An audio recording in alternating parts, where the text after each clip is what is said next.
Saan ka na naman galing? Diyan lang po sa Tibagan. Langya kang bata ka. Anong oras na? Alas 4 po ng umaga. Loko to ah. Parang tuwang-tuwa ka pa. Halika nga dito. Aray ko po. Tama na po, Itay. Tama na po. Teka lang po, Itay, bakit mo ko sinampal? Tapos si Lola umapila, bigla akong sinakmal. Tapos si ate ay bumana at si Kambal inatake. Tapos kumuha si Maman, pamanong malaki. Ako ay napatakbo at naiwan aking tsinela. Bakit ganito ako ngayon, talagang napakamalas? Walang-wala na nga akong pera, pupunta pa kay Ninang. Di ko na malayan, katabi ko na pala si Manang. Ako ay nahawakan, sinuntok ako sa mukha. Tapos di pa na kontento, inilunod ako sa batya. Ako ay napabiglas, binilisan ko ang tako. Tapos nagulat ako, nandun yung tito kong kalbo. May nakita kong babae, napakalungkot niya. Nakayoko, pagkarap ng ina ate ko pala. Ako ay kinutungan, tinadyakan ayoko na. Tapos bigla siyang sumagot ang ina, gusto ko pa. Hindi na lang ako tumambay nang hindi ako nagulpi ni Itay. At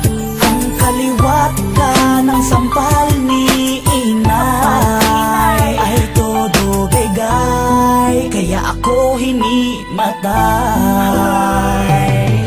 Pag-uwi ko sa aming bahay, nakatimbre na kay nanay na umiinom kami habang kami ay nakatambay. Sabay sa aking tama mga suntok ni Itay, habang 10 oras ng gabi sumisigaw pa ng aray. Sanay, di ko na lamang ginawa ang mga yon. Sa pag-aaral ko na lamang sana nga itinuon. Nang di nagkaganon, tila sumabog ang mayon. Ang intensyon ko lamang sana'y magpasikat lang doon sa tambayan kung saan maraming magandang babae. Pag-uwi naman sa bahay, si ina biglang atake na may hawak na pamalo na sinlapad ng pampadel. Ang katwiran ko agad, galing lang po ko ng pork barrel. Napahasel na sapit pa nga ako ng mga tambay. Sabay kaway sa akin habang hawak aking waway. At ito ang sasapitin pag tumambay sa gabi. Mas pipiliin mo na lamang manahimik sa tabi. Hindi na lang ako tumambay nang hindi ako nagulpi ni Itay. At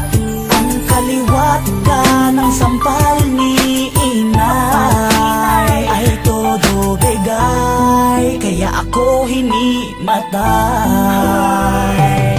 Isang gabi ako'y ginabi mula sa tambayan ng tropa. Di ko na malayan, ako'y tanamaan ng wali, si laki ng nara. Ako'y biglang bigla sa lahat ng aking mga nakita.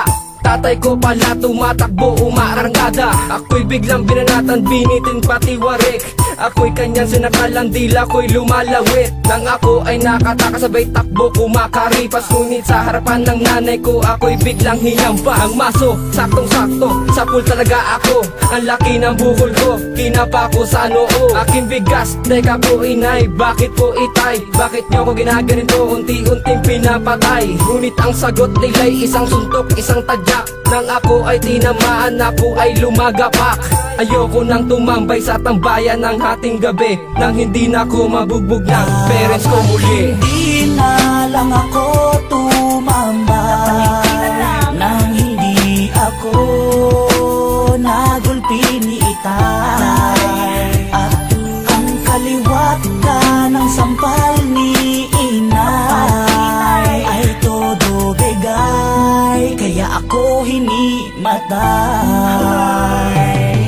Nung nawala na aking tama at ako'y umuwi sa bahay, bigla lang sumambulit sa malambot na tinapay at kinuha ko.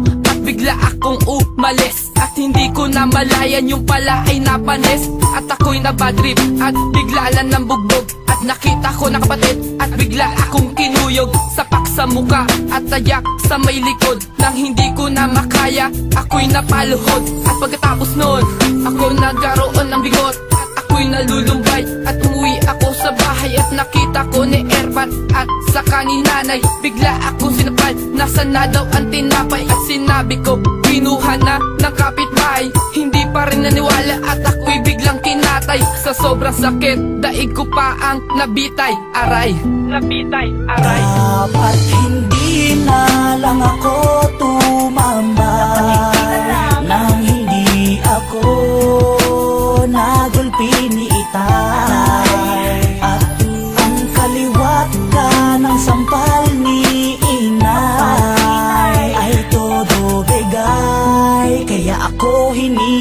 matay.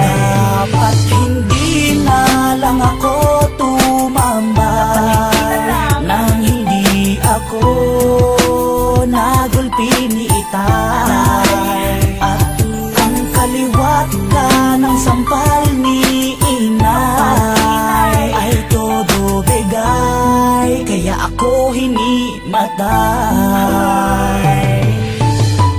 Ano, uulit ka pa ba?